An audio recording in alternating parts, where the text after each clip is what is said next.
सल्लल्लाहु अलैहि या रसूलल्लाह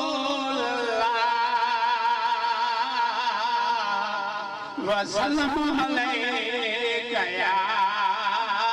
हबीबुल्लाह सल्लल्लाहु अलैका या रसूलल्लाह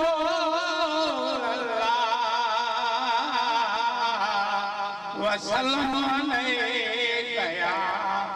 रहमतुल आलमीन।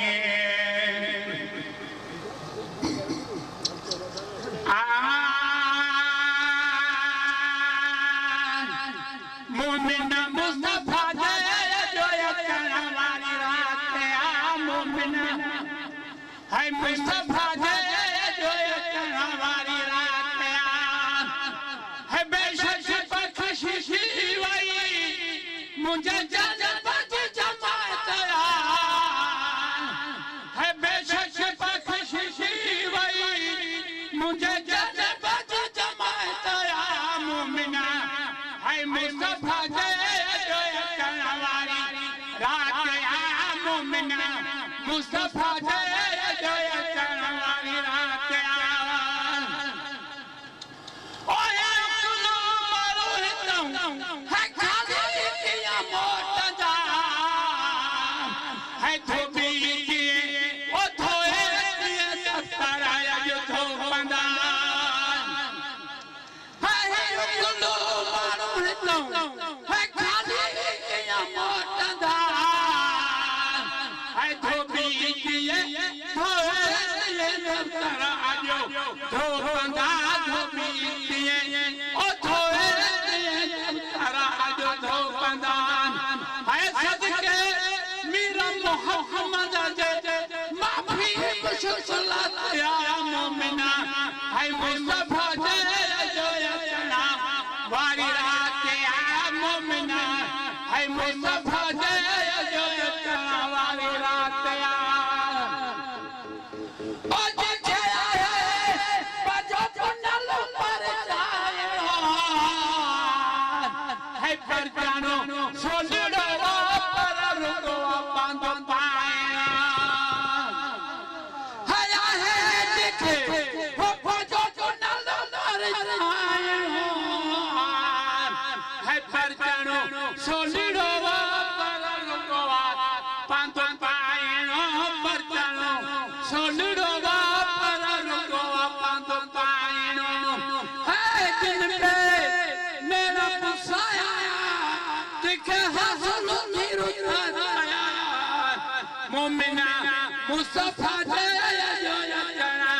वारी रात आ मोमिना है मुस्तफा दे जो अचण वारी रात आ है बताया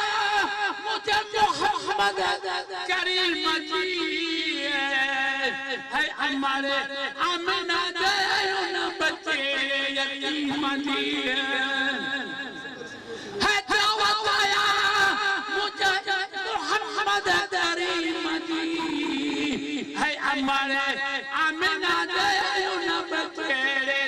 यतीम जी हमारे आमिना दे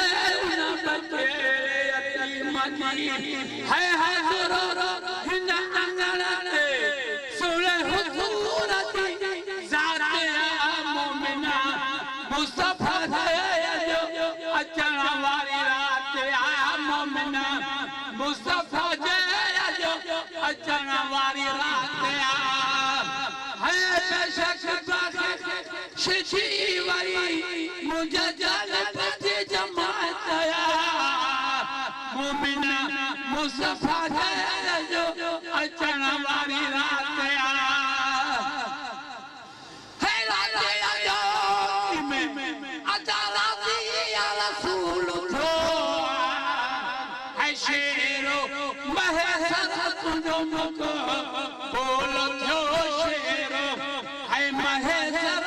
तुझो मुको बोलो थो है रात जो में अदालत